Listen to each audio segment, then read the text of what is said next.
welcome back to my channel. So this week's technique is actually quite a simple but interesting one. I really love how the swatch has turned out, and I think it's a great alternative to just your simple striping. Now if you took out a couple of the details off here, you can basically achieve a simple stripe effect but with a very subtle technique or stitch detail within the swatch.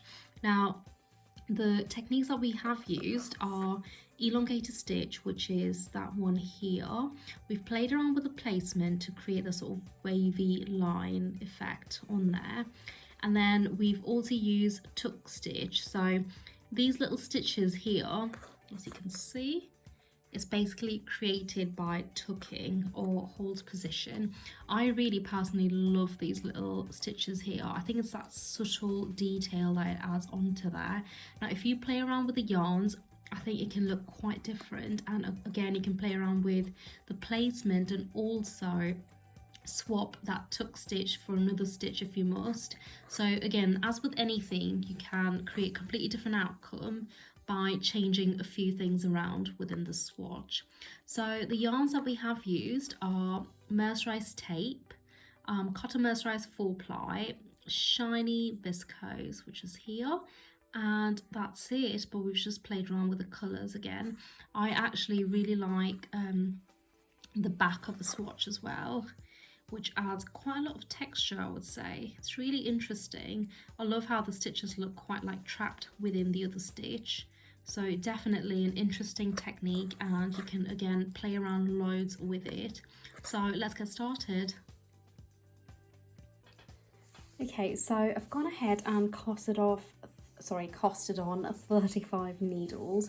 Now the way I've worked out the number of needles I'll be knitting is in sets of 5. So simply just plan it with 5 needles working, 5 working next to it, and the next 5, and so on. So it's just sets of 5, that's it. Now you'll see in a minute why that is. Now again, you can of course change the needle layout as per your design. Okay, so we are going to be sticking with sets of 5. Okay, so I've gone ahead and knitted a few rows in the mercerized cotton, and it's on tension 5. Right, so the first thing I'm going to do is push all of my needles forward.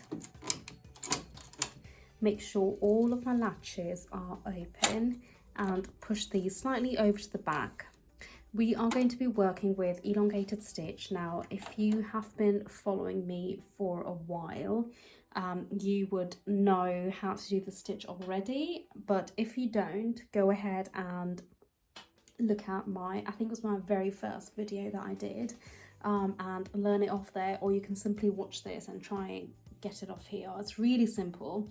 Okay, so the first yarn we are going to work with is cotton tape, which is in this lovely teal colour. Again, you will know that I absolutely love this yarn.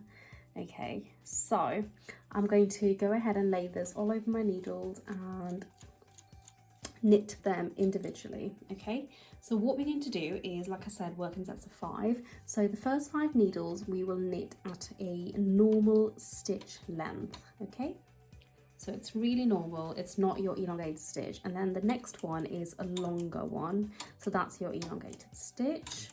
And then the next 5 is normal, and then the 5 after that are longer. So we're just working in sections of 5 needles. So the way you can change this is by setting it up as sets of 3s or sets of 7s. It is up to you. Okay. Now once you've done that, go ahead and pull these needles, or stitches, sorry, slightly lower. Okay, so it weighs down. Now what I like to do is add additional weights, simply because the next technique we're going to be doing is tuck stitch. Okay, so I love these weights personally. Now I do realise that a lot of people don't like working with rubber weights, or think they're just a bit too heavy for the knit, but again, depending on the yarns you use, just go on the weights accordingly. Okay, like I said, always use these ones, so I don't think anyone could change my mind with these weights. I've been using them for years now. Okay, so I'm going to go ahead and hang these weights just on my elongated stitch, and now what I'm going to do is, with the help of my needle pusher, I am going to push forward every other needle. Okay, I'm going to push it all the way forward. You can obviously do it with your hands, you don't have to use a needle pusher, it's just easier. And I'm going to swap my yarn over to the cotton yarn. Okay, so it's that cotton, mercerized cotton, and tension is on 5, and my holding cam will go on hold position. Now on my brother, it's on the left hand side of my carriage. If you're using a silver reed, it's on the left and right hand side, which will go from 2 to 1. If you're using any other makes, just Google the information because it's easily available. Okay, so move your cams back to hold position, and we're going to knit 2 rows on hold.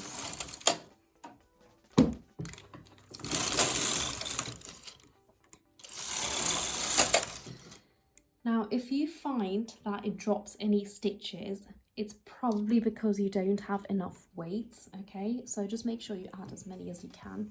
Now, what I'm going to do is, holding these stitches down, I'm going to try and push all of my needles forward. The reason I'm doing this is so it doesn't actually drop my stitches. Okay, now I'm going to swap my yarn over to my shiny viscose in pink. My cams go back onto normal knitting position, tension is still on 5, and I'm going to knit 2 rows.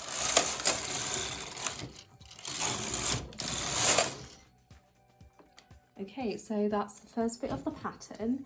Now basically that is all the pattern is, or all the swatch is. So all I'm doing is repeats, but now when we do the elongated stitch, we're going to do it in a different section. Okay, so it creates that wavy effect. So I'm going to go ahead and push all of my needles forward again, making sure all of my latches are open, move them slightly over to the back, grab another yarn. So the next yarn that we'll be working with is our 2 ends of the mercerized cotton, and we're going to go ahead and lay these yarns over and do the elongated stitch. This time we'll be starting with 5 longer stitches and then 5 standard. 2, 3, 4, 5, then 5 longer and 5 standard. So basically we're just alternating the placement of the pattern. Now once you've done so, go ahead and pull these down, move your weights,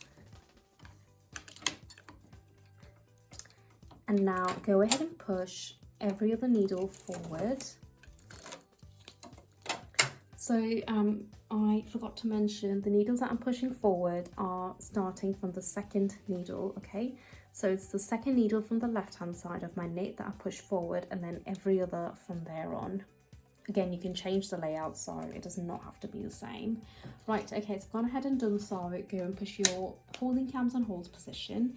Now for the tucking, I'm going to use a different colour instead of the beige, because I want it to show. So I'm going to use a light blue mercerized cotton, and I'm going to knit 2 rows.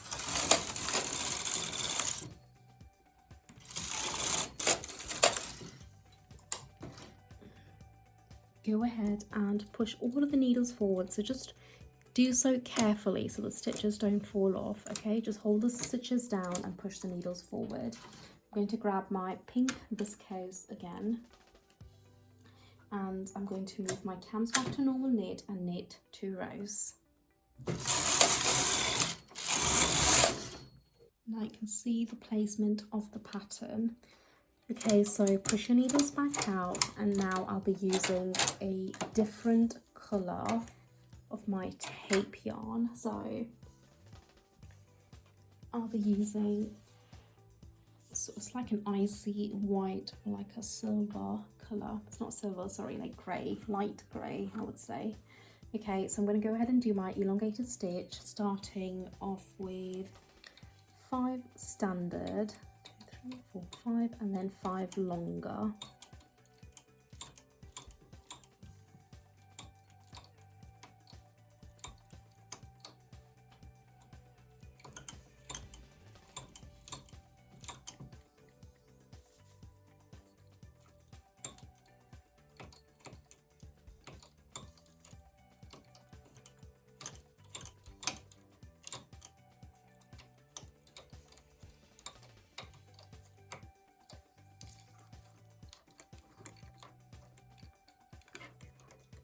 And then push every other needle forward.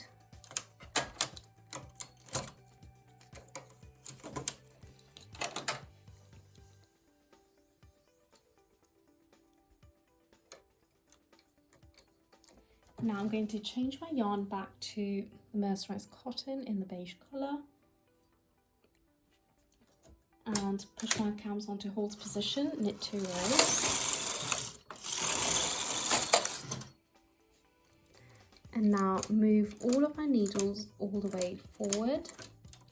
Change my yarn back to the shiny viscose and knit 2 rows.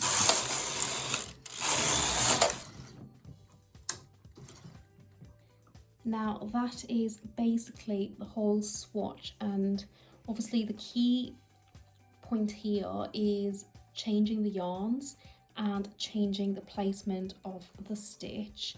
Okay, so like I mentioned earlier, the reason I did that little tuck stitch just after the elongated stitch is just so it adds that little bit of a detail. Now you can avoid it, you can actually just go straight into striping and go into another stitch. It does not have to be that tuck stitch. It can be eyelets, it can be laddering, it can be anything. You can also try this with partial knitting, of course, but again, you can change the yarns to something else. It can be a slightly more textured yarn here. It can be a metallic one to give it a bit of a subtle detail in between each of these sections. So I do hope you enjoyed it. It was a very short but helpful technique, I think, and I do hope you're getting on okay with all of the techniques. Now, if you do have anything that you'd like to learn, please do let me know in the comments below, or just DM me on Instagram, because I can do something a bit more specific. I think I've done a lot on partial knitting, but I am going to be swatching around quite a lot and see what I come up with. So I do hope you enjoy it, and I do hope you've been learning quite a lot. If you can also just share your knits with me on Instagram, that would be great, just so I can share it with everyone. And if you've got any questions, just leave them in the comments below. Subscribe to my channel, and I'll see you next week. Happy knitting, bye!